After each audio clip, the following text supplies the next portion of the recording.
Hmm. What do you think, Corbin? Should we stream early today? I'm gonna ask what Corbin thinks. Corbin says, "I think that's a great idea, everybody. Welcome to." That's not what I said. Okay. All right. Hi, everyone. It's 10 a.m. on a Tuesday morning. What is going on? Okay, I haven't put text to today's page yet, but I got up.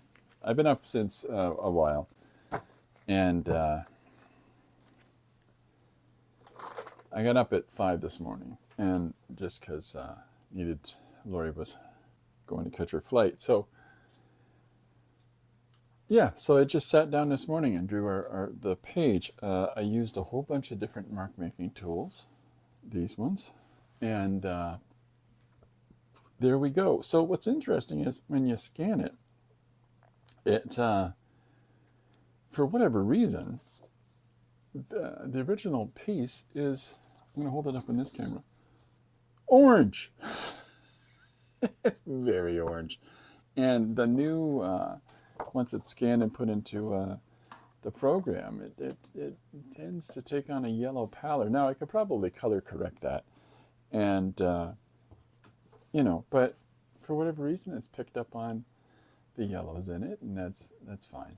But, yeah, we've got, to check this one off of our list of page suggestions, right, Corp? And then of course we've got other stuff to do. Now yesterday I did a brief stream, and it had everything to do with the fact that I've got some commission work that I'm doing and trying to get some stuff done. So with that in mind, it was a little short yesterday, but here we are today. Come and hang out. And so if people come in and join us, to that I say la cucaracha, la cucaracha. But otherwise, all right. Here is the original that I was just talking about. Here it is in camera.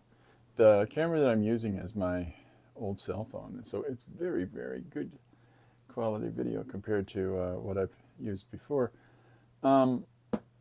So this is just drawn with two tools.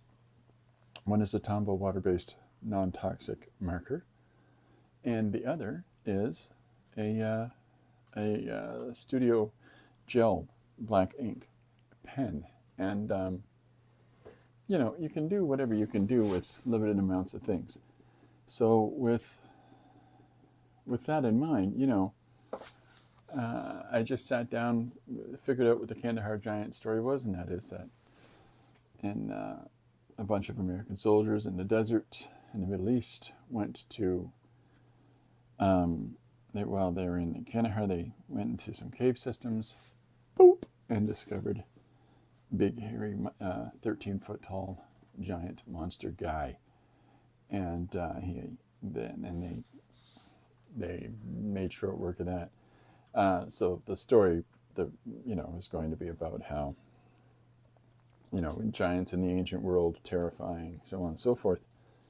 And Corbin is just going to walk right into the middle of everything here.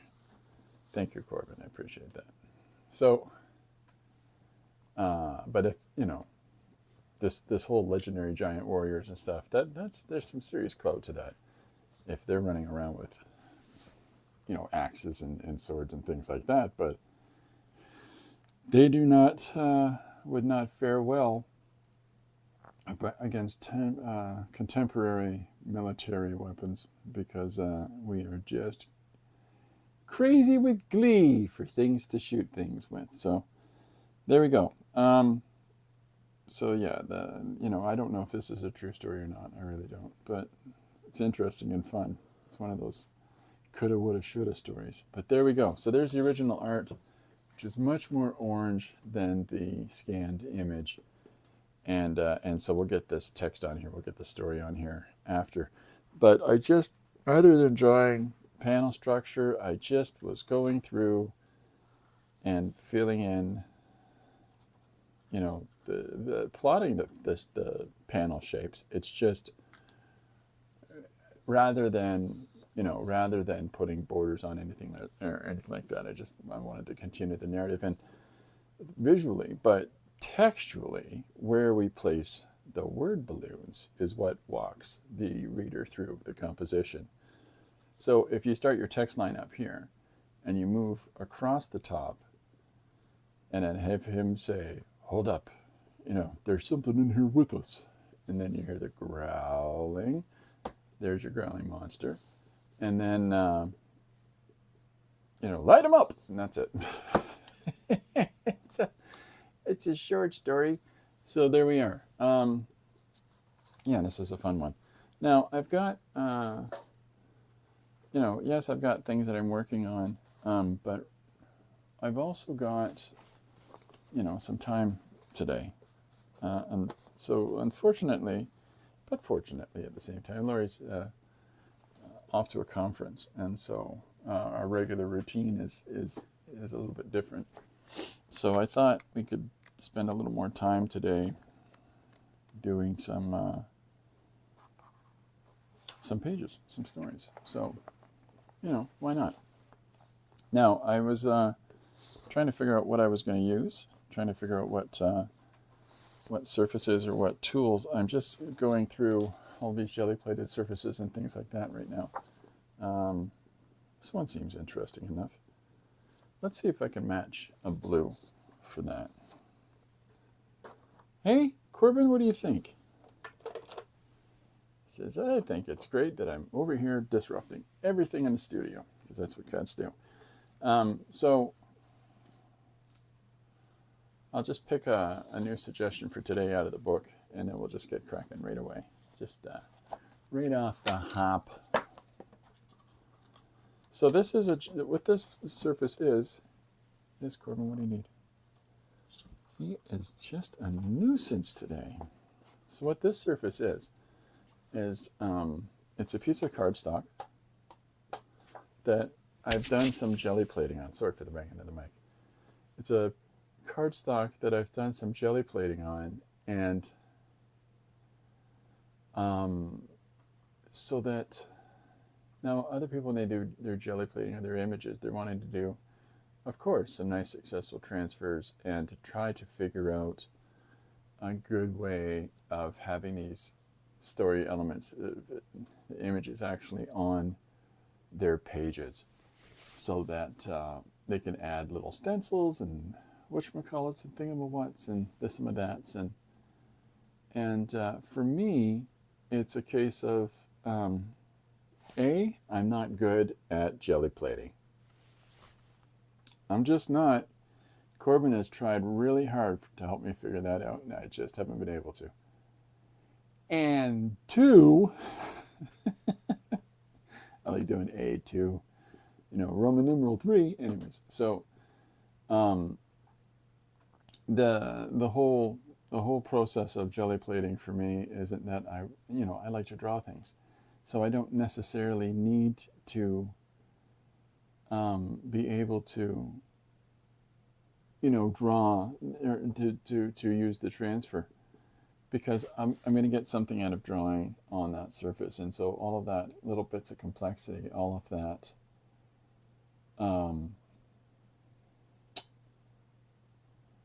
information that's brought over, that works for me for an interesting background to work on.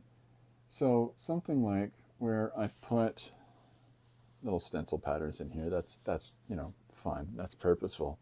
But this is the jelly plate transfer, and I don't know what it was of.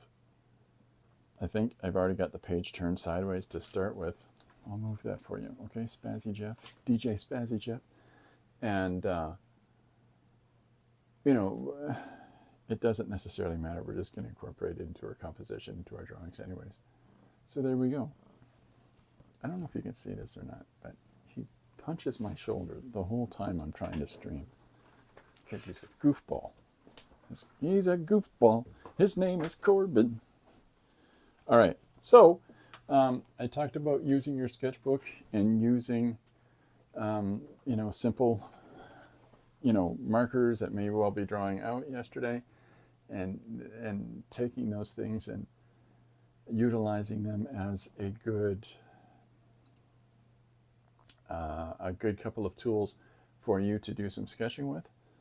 And we talked a bit about that, and then I picked out the Kandahar Giant suggestion from the book. So away we went.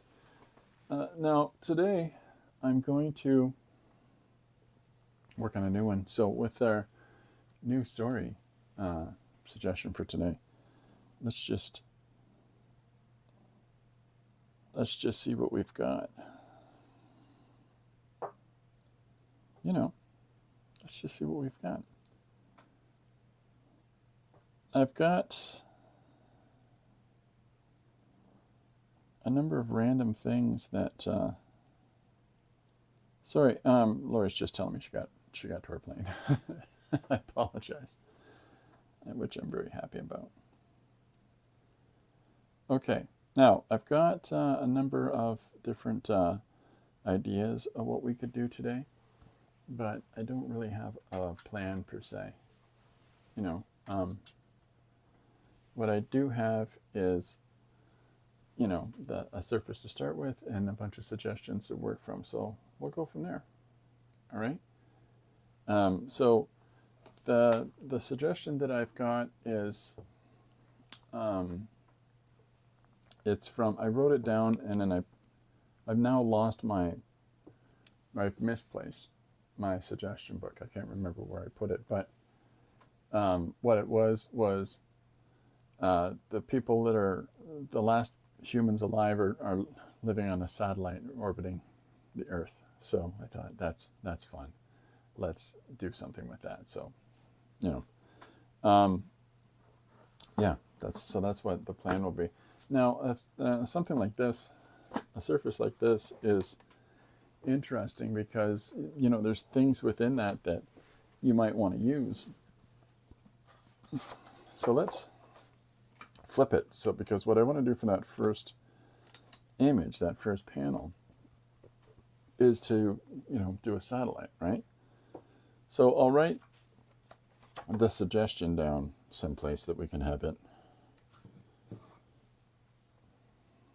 Last humans alive.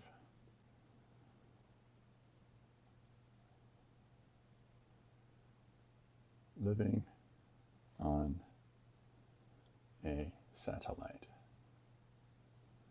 orbiting Earth. And so thank you very much for that suggestion. I can't remember who it was. I'll look it up once I clear my desk a little bit and get the book out. So let's draw our satellite. Now, recently, Corbin, get off my arm. Sorry. He is bored senseless and wants to be, in the middle of everything today. So, it's not very helpful. Okay, so I was going to see if I had, so I did a bunch of images on these cardstocks and of, spaceships and planets and and I thought maybe I'll utilize one of those for our satellite idea, and then I just realized as soon as I started looking at them that no, let's just go for broke. So I'll zoom in. Whoop. Can we zoom in on a specific spot, or does it just have to be in the middle? Just has to be in the middle. Lucky. Okay, so here we are in the top corner of this jelly plated surface, and here we go. So this is the space station that I'm putting in now. So we're going to use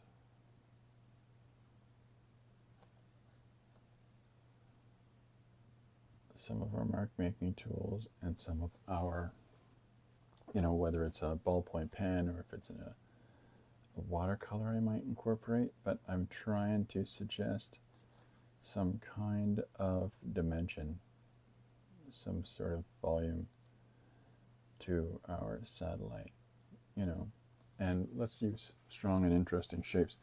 Now I've got, there we go. I've got this, where do I put those? I've got a bunch of acrylic brushes that I don't know where I put, so we're just going to use good old-fashioned regular brushes. And so I'm going to use some watercolor in this. And now this is a watercolor tray that I have kicking around here in the studio.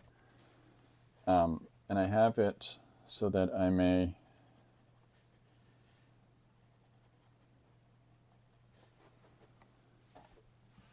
be able to use the watercolors as I like, but it's got a good size to it, so I can do all kinds of mixing and interesting things with it.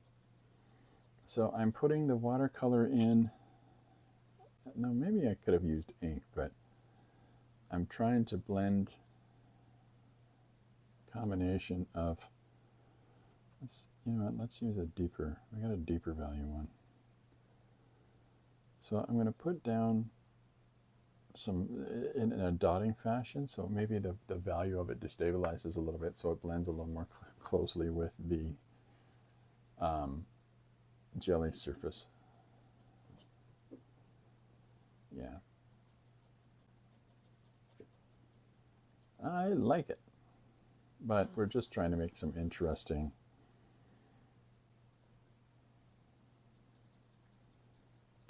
marks, interesting colors.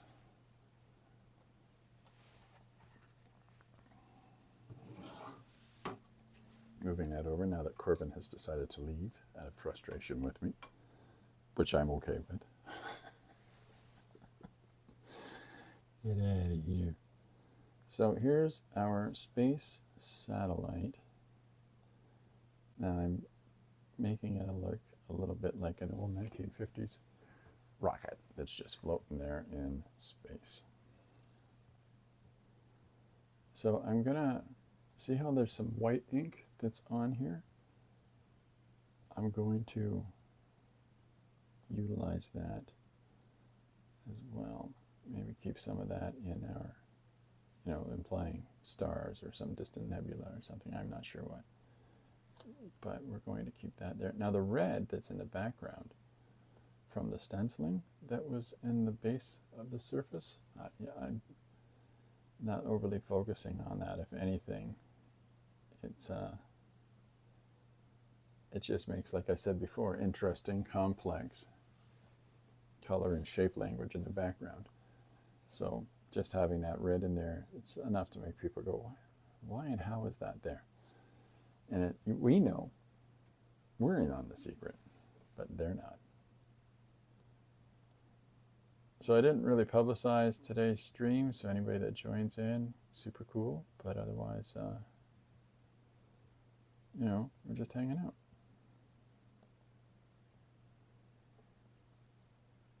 So there's some of our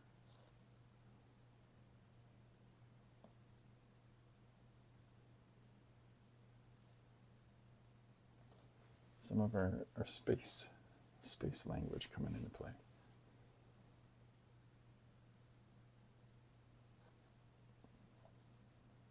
So this morning, I felt compelled to, in the background in the studio, I had Predators playing.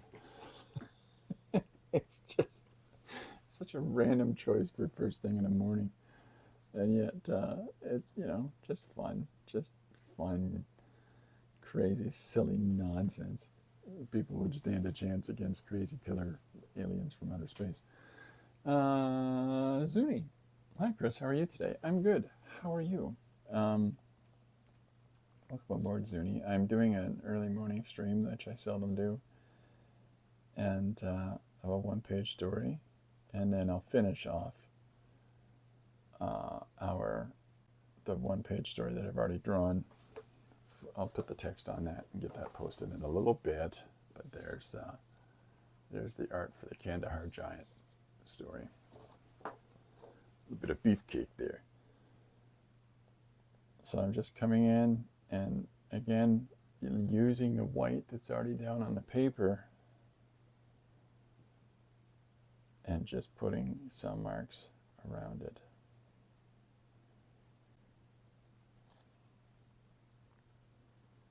So we're fending for ourselves today, the cats and I. You know, having to be responsible. Different than any other day. It's just, you know, it's just a couple of us here right now. Very cool. Oh, thanks very much. All right, so one of the things that we can do is when we've got this, as we're doing this first panel. Now, the page that I'm posting for today, does not really have any paneling per se. It all the images sort of blend into one another, which there's still a structure of panels in that, however, and which is all well and great and cool. But with the one that we're working on now, I thought that maybe, and we'll see how this goes, maybe we might apply some actual more rigid structure to paneling on here.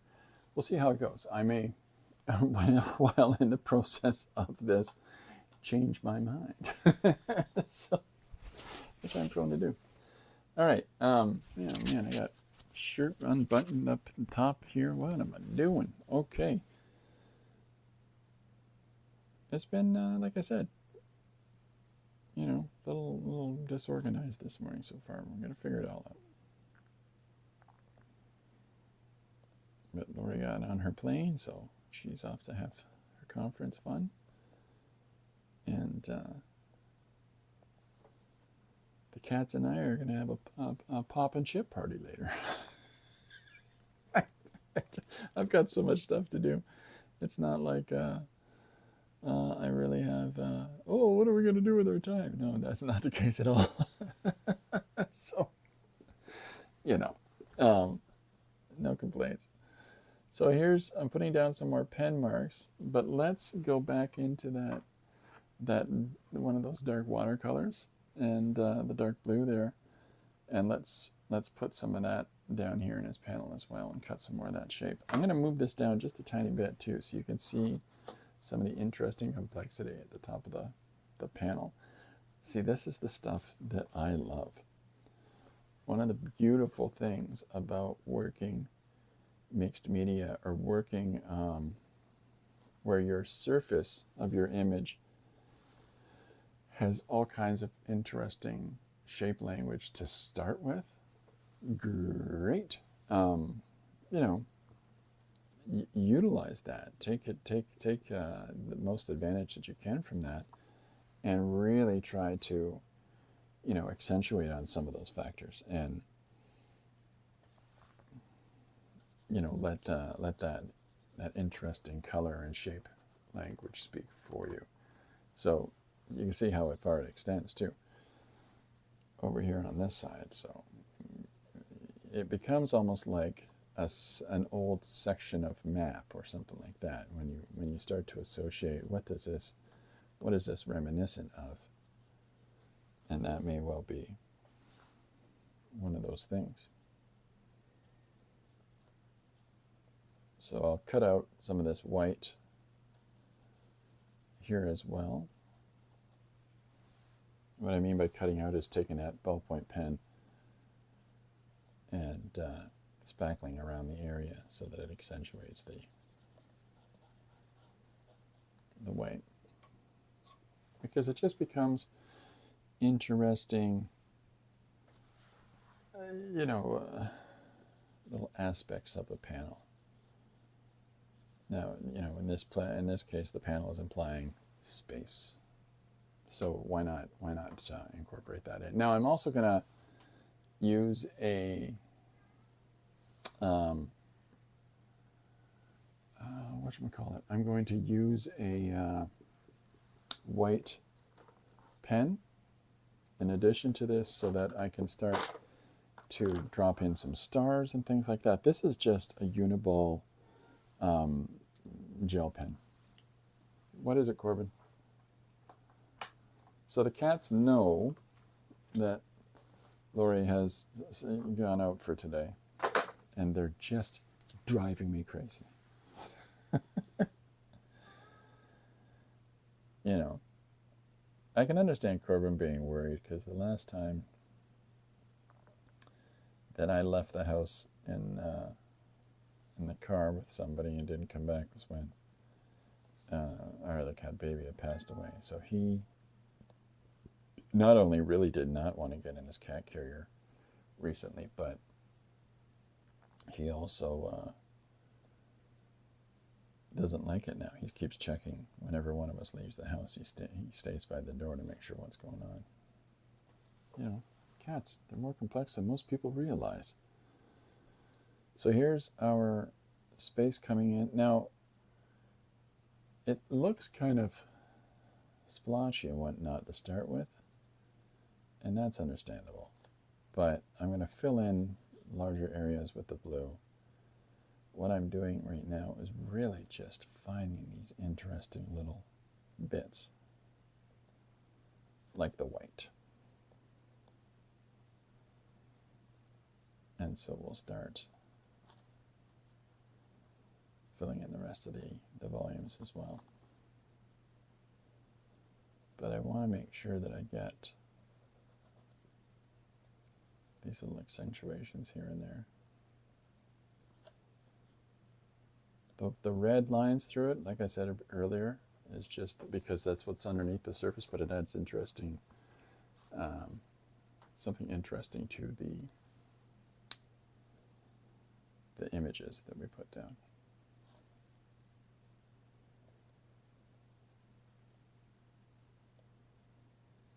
Okay, so here's this just about together here. I'm not filling the whole thing in, just large parts of it.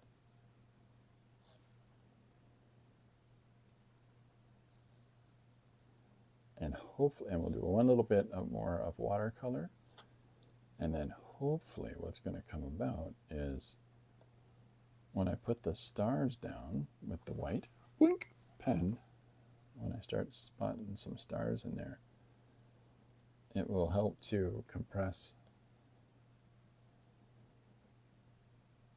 all of the background information. Just, you know, will accentuate the space station, bring it forward, and then have the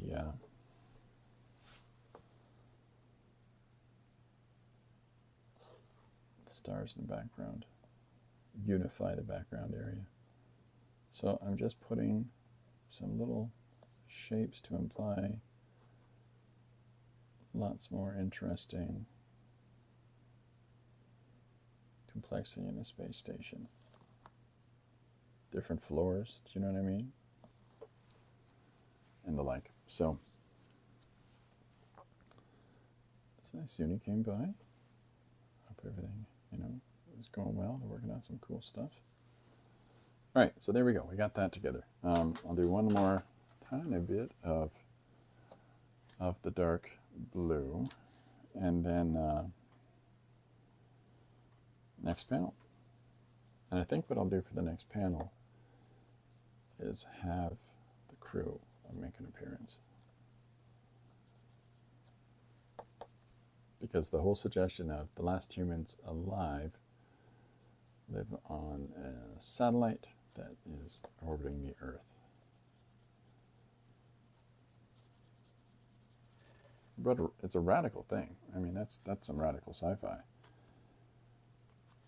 Okay, so this is the dark blue watercolor that I'm putting in now. And I don't want to go right to the edges, and I just want to use some of the interesting patterns that we have.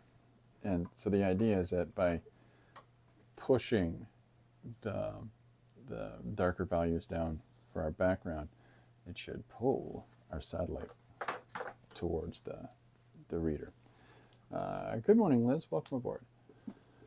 Okay, so here's that. And today's suggestion, last humans alive live on a satellite orbiting the Earth. Okay, so now we've got this white jelly pen. We'll see how this fellow works. So I'm just going to start putting in some dots in order to get our stars in place, right? And then we'll come in to the already existing white area and enhance parts of that a little bit more, just to give it a little more defined character. So hopefully this white, when it goes in, is going to be kicking out just a little bit more than what's already there. You know, again, trying to explore. So I'm doing the top part first.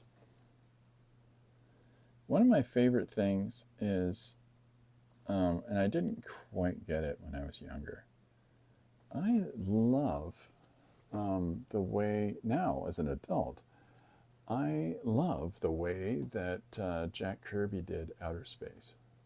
I always thought, man, that's compelling. That's really interesting stuff. It's just nuts, just crazy.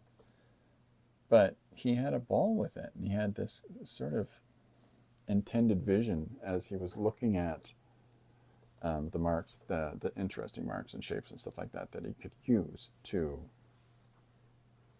define outer space, or to define.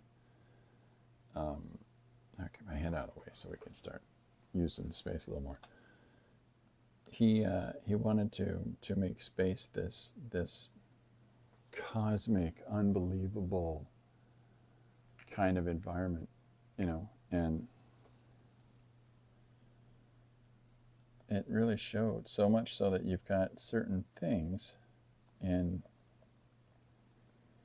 well, most specifically in Western comics here in North America, where you've got stuff like what is called the Kirby Crackle, and that is the sort of symbolic visual language that he would use in order to imply energy or things like that. So I've always liked stuff like that. I always found that interesting.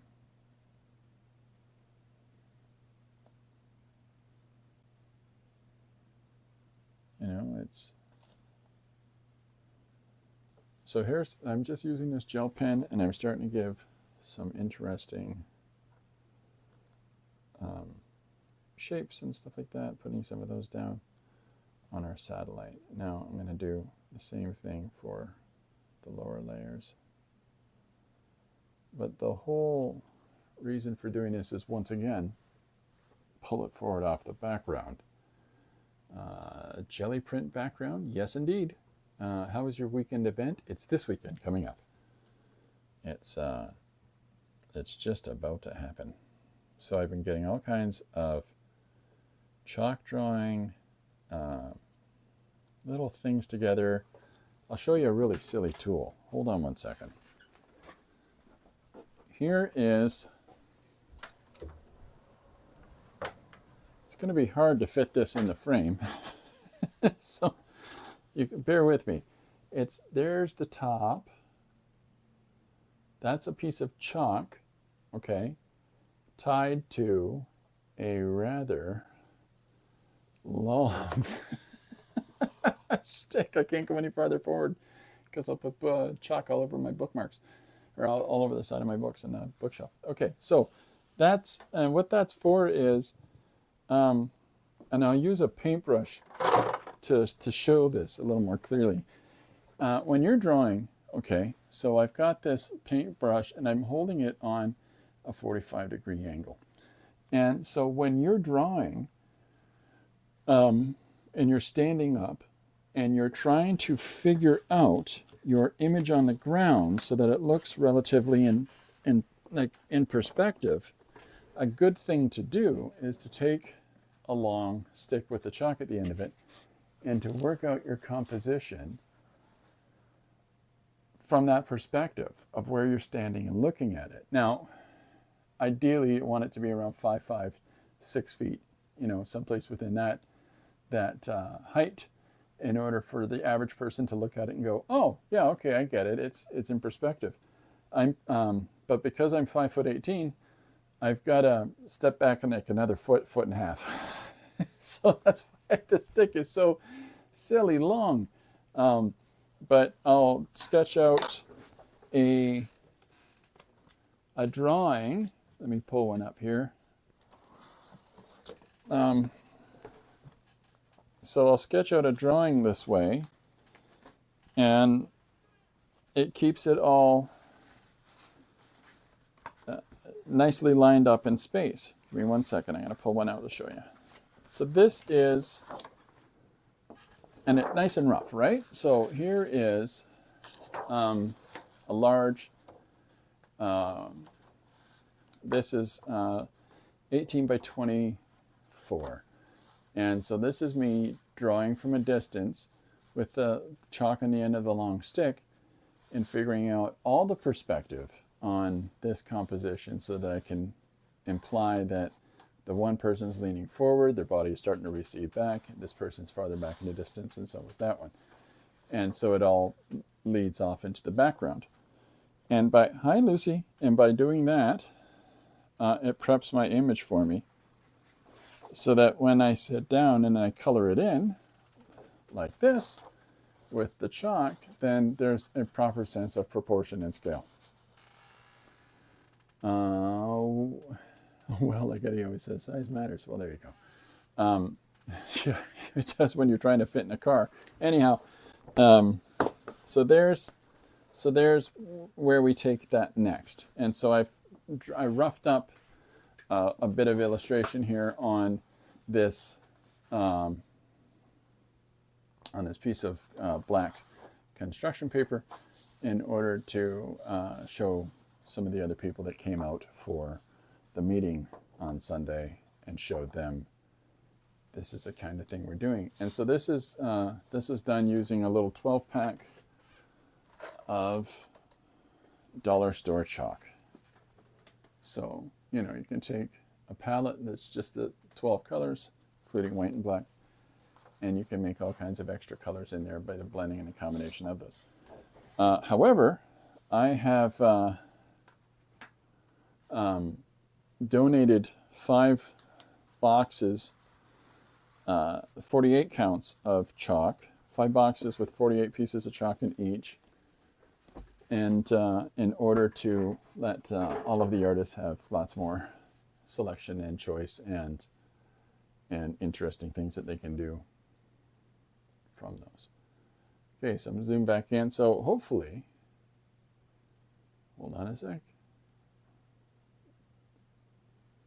There we go. We did it, team. All right. So I'll just finish off this area, and then we'll move into the next panel and go into the interior. I heard a really funny joke. So yeah, anyways, there's a sleeping compartment over there. The pilot is kind of like a watchdog or whatever, but we've got some recreation areas, and the kitchen makes an incredible avocado on toast. So yeah, welcome to the Millennial Falcon.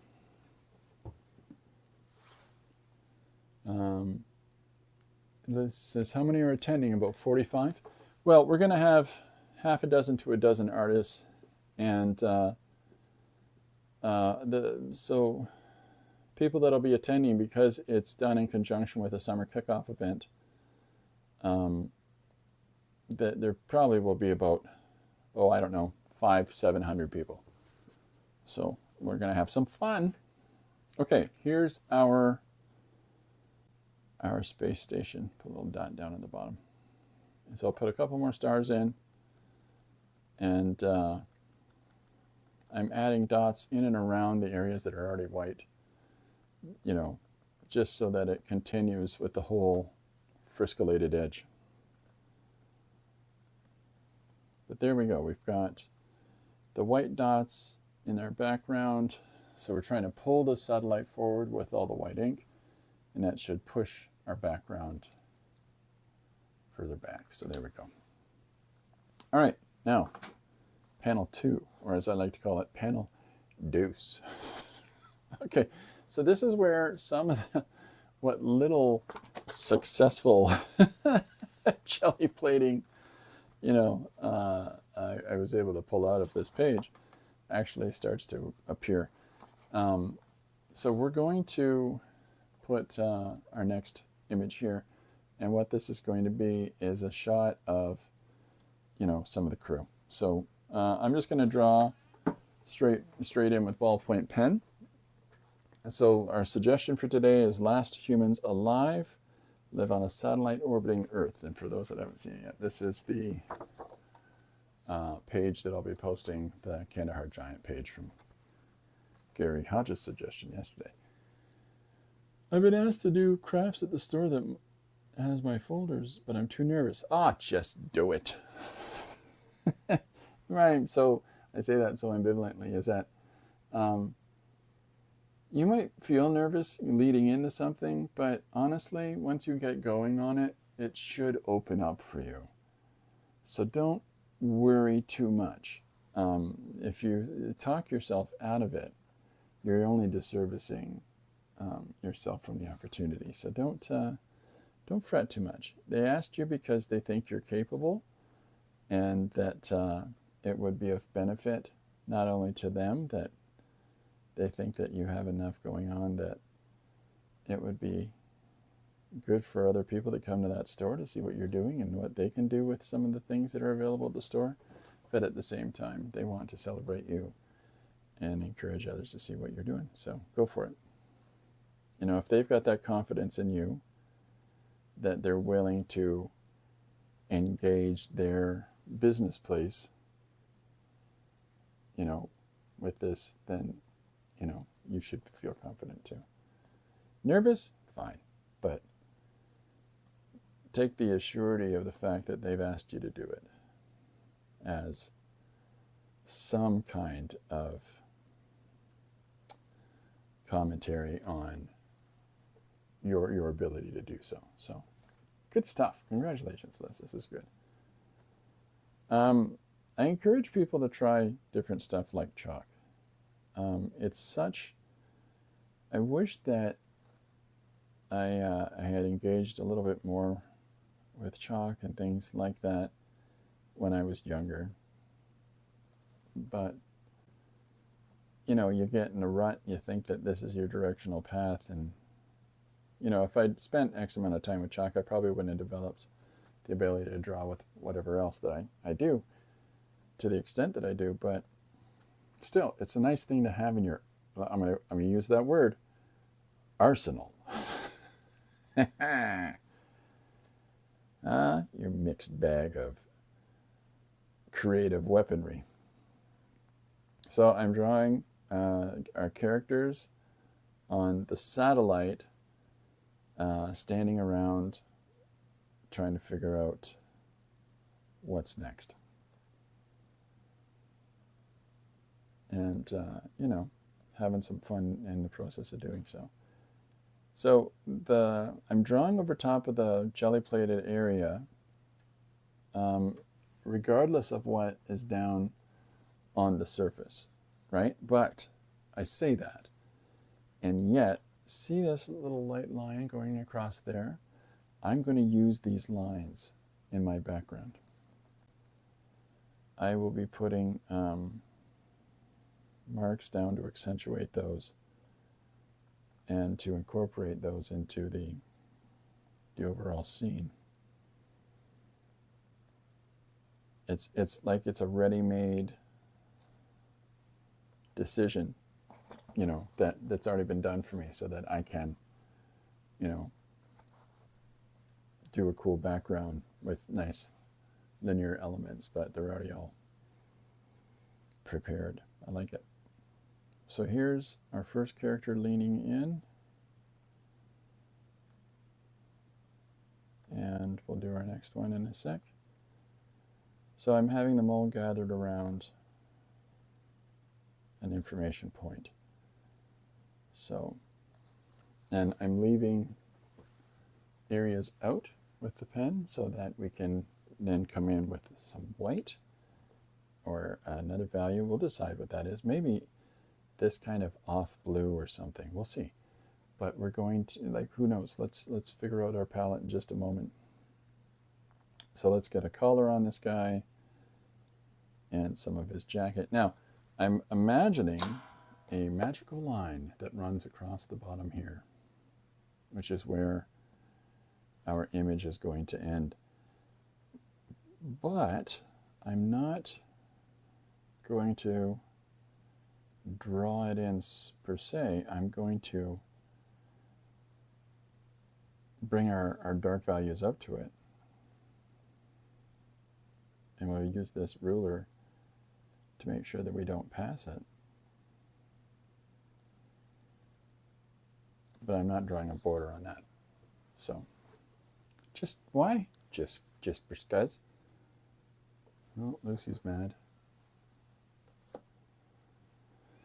Okay, so there's our first character. So let's do our next character now beside them. And we'll have,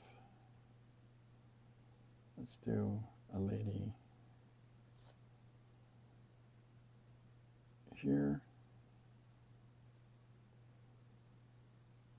So hopefully you're able to see these faces coming through. Does anybody else like drawing with a ballpoint pen? There's a number of different ways that people do utilize ballpoint pen. There are some artists that do kind of really intense, realistic images using pen, using ballpoint pen. And that's crazy. So let's have her leaning forward. And yeah, let's do this. Have her hand here in our foreground. Put her knuckles in there. So there we go. And then we'll give her a watch. Now, I wear my watch on the inside. Not everybody does that, but I'm often prone to drawing other people with their watch the same way, as opposed to having it on the back of the hand. I have it on the inside. I've seen a video to use pen, so you can't use the eraser right now. And that's my best friend. Yeah, that's one of the opportunities that drawing in pen presents you, is that you don't, hi Lucy, you don't get to be overly precious about your mark making. You haven't got time for second guessing yourself a lot, because marks are down, move along. And you can come in with an alternate value like a white and take some of those marks back out, but where are you? She was here. Lucy came to visit for a second and said hi. There she is. Hi, sweetie. How are you? Hold on one second. I'll put on the camera and introduce everybody to you, to Lucy. Lucy is our new kitten. I know you don't like being picked up. And so this is Lucy. She looks exactly like a mini Corbin. And at the same time, she kind of looks like our cat Baby, who passed away. But we call her Squeaky because she's got the squeakiest little voice. And she's always needy for attention. Right? Right? Okay. Do you want to sit beside me? Because you can't sit on me. I'm doing some stuff. There you go. Good stuff. I'm going to move this water because she likes to bonk things. Head bonks. All right, back to it. So, next character. Yeah, videos on process and stuff like that can be really helpful if you're trying to figure out how to use a tool. and how to make some marks. And if somebody else has kind of cracked that visual language of, here's a way that pen works. Are you back? She's back. That's helpful. That really is. What are you doing, Liz? Sit down. So she's,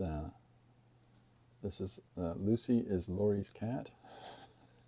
And Corbin is my studio guy. He spends lots of time with me. So she has already been walking around the house, carrying on, wondering where Lori is. So it's going to be a big, challenging few days. Because they get really patterned, cats do, eh? They develop one-on-one relationships with anybody. They don't work like group dynamics. They work like personal dynamics. And so when one of their personal dynamic situations is offset, another a pet passes away, or someone like owners that go on trips and stuff like that don't realize that their cats might get depressed because they're not home, things like that. So we're going to see how she does here. But right now she's playing on my desk and stealing some tissue paper. What a stinker. Now she's beating it up. Okay. That's all right. So here's our next person leaning forward, and they've got their arm raised up under their chin. Okay, I just got to stop her. Can I have that? Can I have that back? Thank you. That's not Lucy's, that's mine. Lots of toys on that floor, young lady. Oh, that's right, I talk to them like they're children. Did you say you are more observant than most people? I've seen a comment that is the essence of artists. They notice things other people look over, or overlook, I'm sorry. Yeah, probably. I do know that, I'm very cognizantly aware of what goes on around me. And a large part of that, in all honesty, is because I grew up rough, and it's a trauma response. You start to really kind of develop some cognizant awareness of what's going on around you. But I think that it's in all creative people that you will start to develop and incorporate in your day-to-day, especially your creative expression, the things that you see on a consistent basis.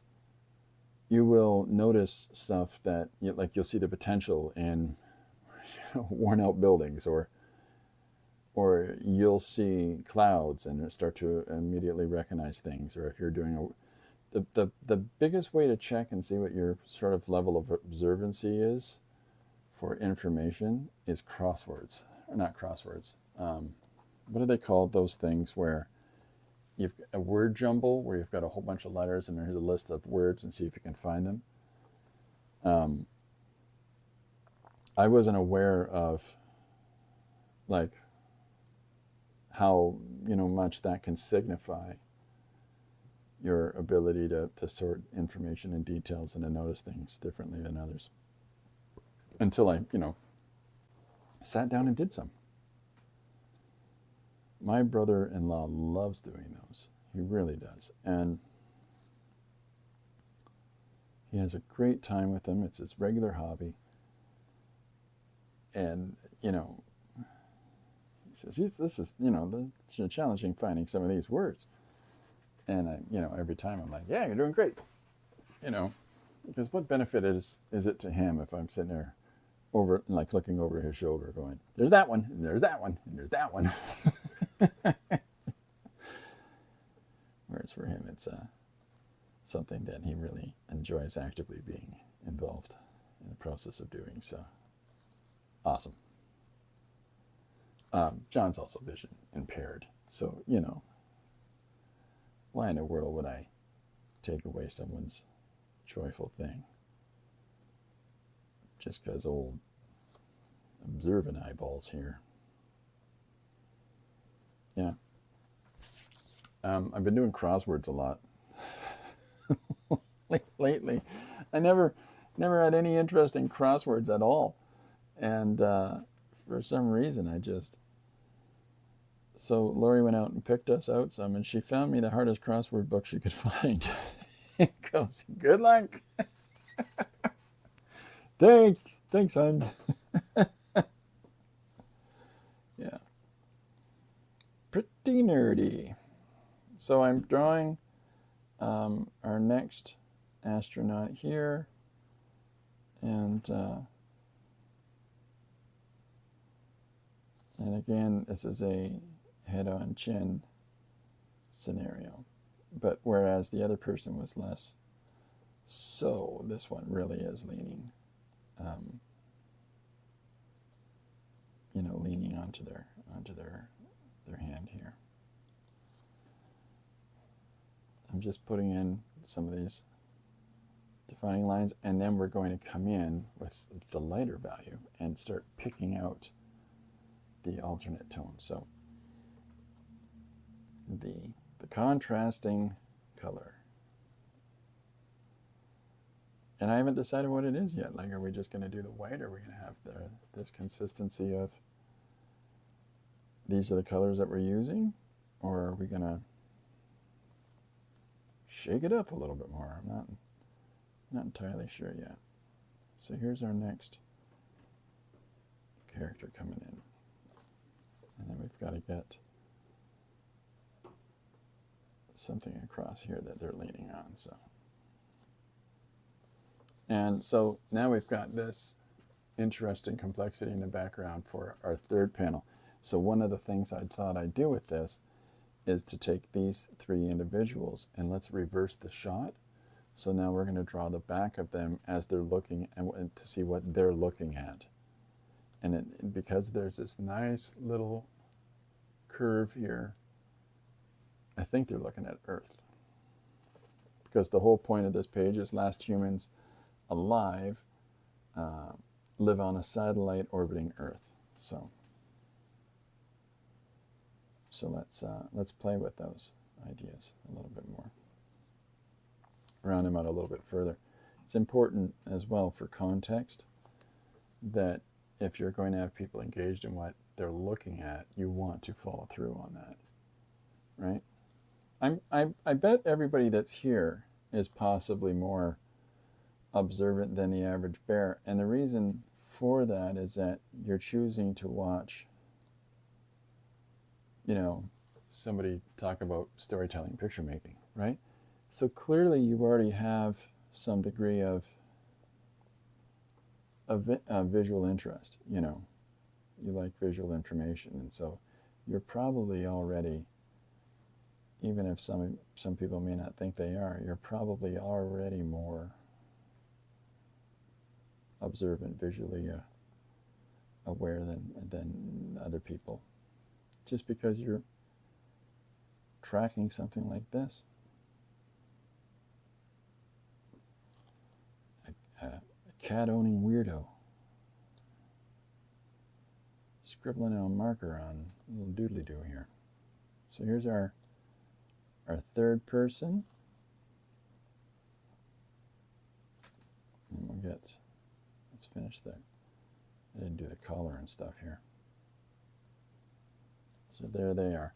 So I want this. So the idea here is that these two are up closer and this person's farther behind. That's why the object that this person is resting on is not the same object that this person's resting on. So, I like how you show motion in your slides. Oh, cool. Okay. Well, that's nice. I like that. So now I'm going to very softly with the pen start to put in some background elements, and we're going to use some of these marks that are already here. So we don't, we want to keep them light. We don't want to over accentuate what's going on in the background. We want people to be more interested in what's going on in that foreground.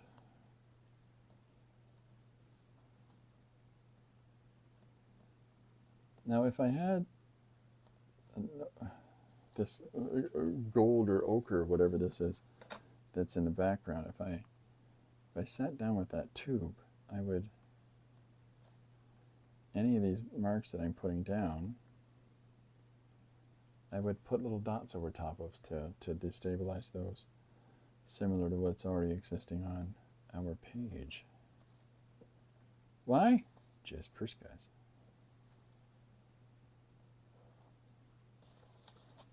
So there's, I'm putting in some background elements here. Just some interesting shape.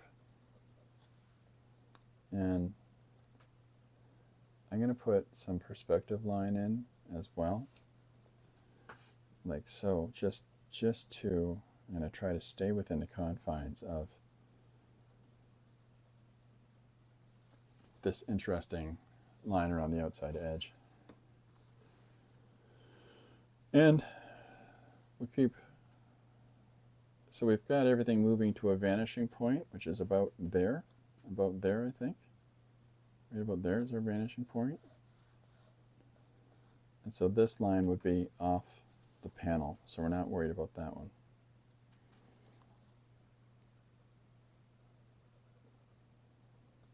So we'll carry that over.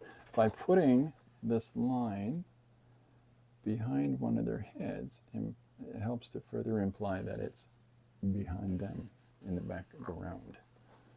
So we've got two of our panels coming together now. So now we'll just kick up some of the visual information that's on this and say, hey, let's do some of the cool graphics. Let's do some of the, let's put, I don't know, some spaceship banks or little lights or something like that. We'll put very lightly in our backgrounds. Again, we don't need it to be, we're just putting it in lightly and a little abstractly so that the focus remains on the people in the foreground. But putting some of this visual complexity in behind them further encourages that they're in a space station environment, a complicated environment. So a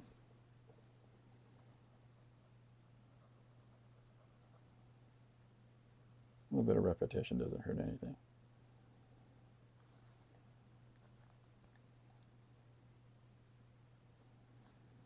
Okay.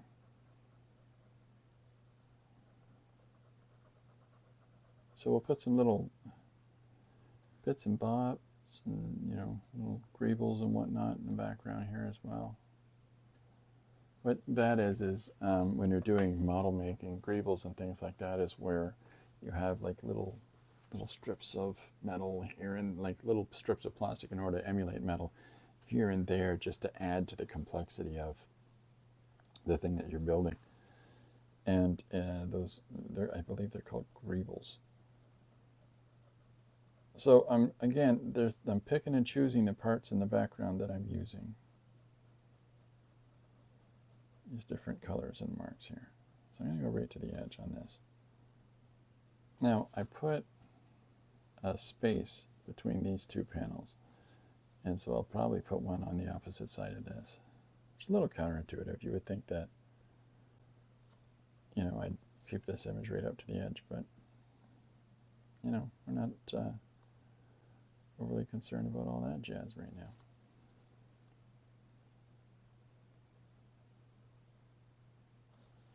So so here's some of that background. I'm keeping a consistent line across the top of this space.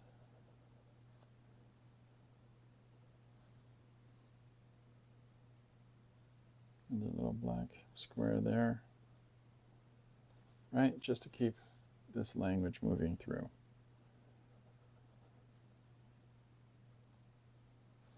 There we go. And so put one more line through like so, and let's get going on some of that light mark placement. Now, has anybody got any preferences of what I use? Would you sooner I use a color reminiscent of what's in the background, or because I think that this is similar in value to what's already there. So maybe we'll keep that on hand in case we got to utilize that for stuff. Did you go to Comic-Con? Well, that's here in London. That's in September. And the one that's in Toronto, no, I didn't go. And the TCAF one that I think is this weekend, I don't go to, just because it's not my bag. All right, let's use this white pencil crayon. Let's see how this shows up. Okay, and because it's not as aggressive as the white marker. So I think that we can do some interesting stuff with it, but it's not too overpowering. So I'm just picking out the highlights here on our characters' faces.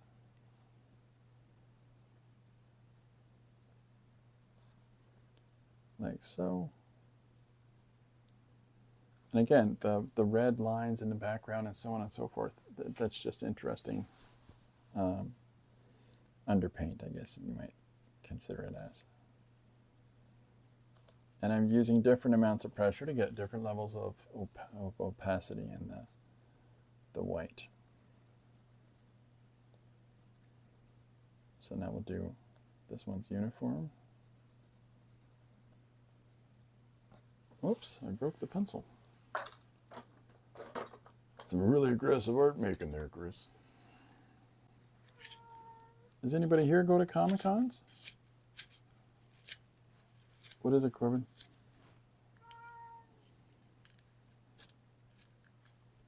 I'm banging because I'm trying to get this lead out. There's a broken lead in there. And I hate that so much. Flames in my head. Yeah.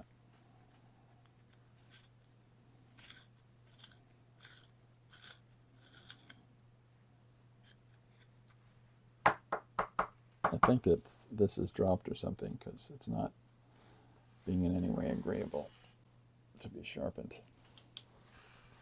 I hate when lead gets broken inside of a pencil.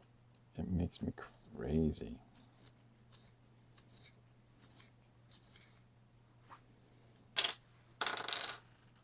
All right, there we go. So, finishing off this part. So we've got our first guy in here. Here's our next character. What do you got? Leave it alone. It's not for you. Hey, do you mind if I knock these things off your desk? So we're putting her in now. And again, that red mark that goes through the face, we're not, overly concerned. I think that comic artists combining art with stories is double the fun for readers. Well, so when you read a book, and I like to read a lot of, text-only books, right? When you read said book, a lot of the visual construction of characters and elements in that book are entirely dependent upon you to come up with in your head. And so you get the descriptions and you try to think of, or associate something that you or someone that you think is reminiscent of this. And so you're visually building that story up as it goes. When people watch movies, all of that stuff is pre-supplied. Rarely is it a situation like, well, somebody describes a character before we visually see them. It's usually straight on, here's the visual representation. But the words and pictures Like you can't separate so much the sounds and the noise and the word from what's on scene. Whereas with comics, it goes back closer to the book description that I gave you earlier, so that even when you read sound effects, even when you hear like read characters' dialogue, you've got to come up with those things just like as though you were reading a novel. However, you've got this pre-supplied visual image that makes it a very different, almost like a tertiary process is what I call it, than those other forms. Those other forms have one or two aspects, whereas comics is, I believe, three. There's the text, there's the pictures, and then there's the joint union between those two that creates a sort of third kind of language. And that's a lot of fun because it allows you, like you're reading a book, to use your imagination for a good degree of things. But at the same time, person who likes to watch the pre-supplied images like a movie or television or whatnot, you're still getting some degree of that fulfillment as well. So comics are kind of great that way. All right, so there's our three characters in the foreground hopefully coming right out. So if we're going to use our pencil here, we can softly put in, some value to do something with our background, but at the same time not do our background in such a way that it overpowers what's going on in our foreground. Now, in addition to that, we can use the jelly pen, the third tool there, to beef up some of these colors.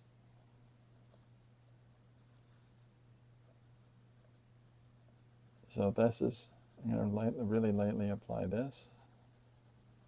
And so the white that's in our background just gets moved in, and the reds and the whatever other, the gold, I think it is, it just gets blended in as well. I forgot to put that in. So here's our second panel now. And then our third panel is going to be the back of these people's heads looking at the screen and looking at Earth. So that'll be what's right over here. So you can see the arch is already there. So, we're winning. Now, I'll just do this, and then I'm going to come in with the jelly white, and we're going to put accentuations in, but we're really focusing those on our characters in the foreground. But now we've got all kinds of interesting shapes and a background that isn't just, a boring static single flat color or something like that. We've got environment that they're in now. So good job, team. The white. Corbin, can I have that? Thank you. So we're going to come in with some accents and spots. And I'm going to use my thumb here to push some of it back, just soften the edges on it. But here's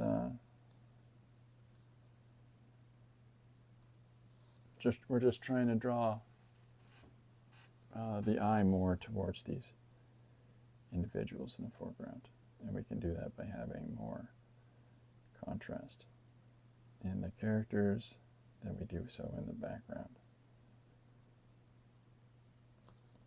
A little more focused is really what it is. It's, when you're focusing on stuff, especially as you get older, you're really focusing on a foreground or background. The white looks super. Thanks, Liz. There's a long, boring period in movies now that seems like they try to force the moviegoer to like the lead characters. Yeah, there's a lot of that, and there's a lot of,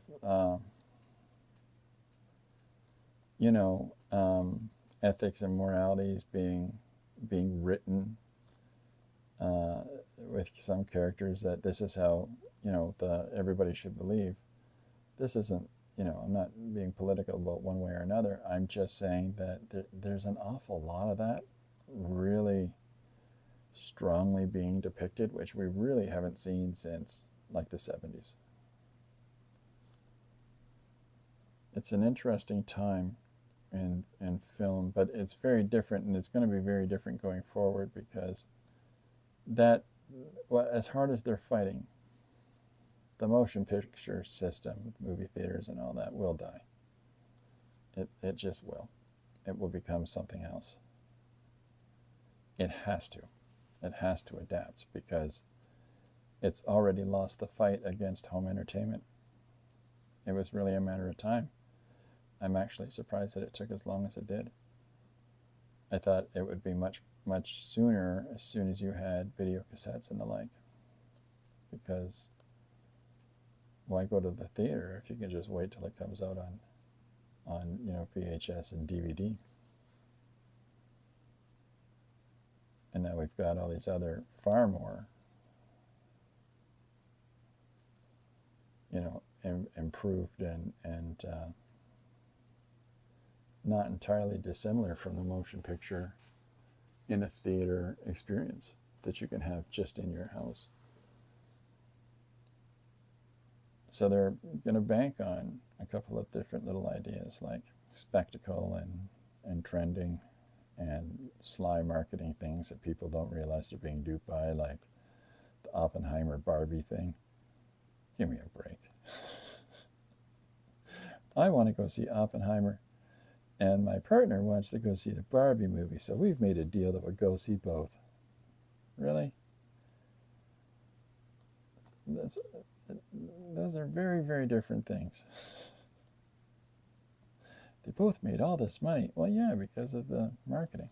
It was marketing. So here I am putting in the knuckles on the hand.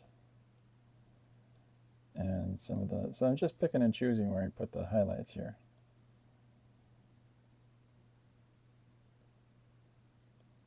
And then, I still soften some of those hits anyways.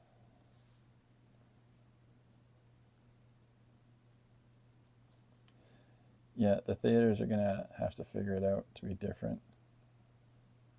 Pay-per-viewing events is a good thing because that's a social activity that, having sporting events in a movie theater where you can watch the World Cup or whatever. I mean, they need to start doing more and more of that and to draw people in that way. Healing, let's see. I like bad guys who have codes or limits they won't cross. That's more real life to me. So I really like immersion. I really enjoy the writing of David Mamet. And you'd be surprised that you probably do too. If you've seen any of his films, they're remarkable in that the characters are all very clearly defined, and we really understand their motivations, and we really understand how they're addressing the situation or situations that are in this film. And he wrote Heist with Gene Hackman. He did Glengarry Glen Ross with just a huge cast. And he did Trojan with Val Kilmer. All of his stuff is so... Trojan is really interesting for what goes down in that. The whole... where the story arc goes at the end, it's something else. All right, let's see. But yeah, I'm a big crime noir fan. I'm a big... it doesn't always work out for the good guy. I like somebody who's taken the leap to think about something kind of creative and unique. Recently I read a book, a comic that somebody went right out on the ledge with. It's called The Dregs, and it's about a potentially schizophrenic, homeless former detective or wannabe detective, or I can't quite remember what it is, who is noticing that a lot of the homeless population of the city is disappearing. What's going on? And so he starts, once his friends are not where they normally are and so on and so forth, he's trying to get to the bottom of what's happening. And at the same time, you have the, what should we call that, gentrification of regions of the city happening, where there are all these fancy restaurants are opening up, and yeah, it's a great story. It's dark as all get out, and your unreliable narrator is a schizophrenic, possibly drunk guy, and it's like, wow, that complexity is fantastic. Okay, so there's our first two panels for today's page, and the suggestion for this is the last humans alive are living on a satellite orbiting the Earth. And so the next panel is going to be the verso of this one. Here's our satellite. Here's our people looking at something. And then we're going to flip it so that we see the backs of them as they're looking at this screen, which has Earth on it. So, we've really established the characters, some of their emotion and concern in context to what's going on. So, hopefully doing stage by stage like this is going to help to draw the reader in and for them to feel some measure of connection. What comic was that, Liz says? TheDregs, The Dregs. So dark. So dark, that story. But brilliant, absolutely brilliant.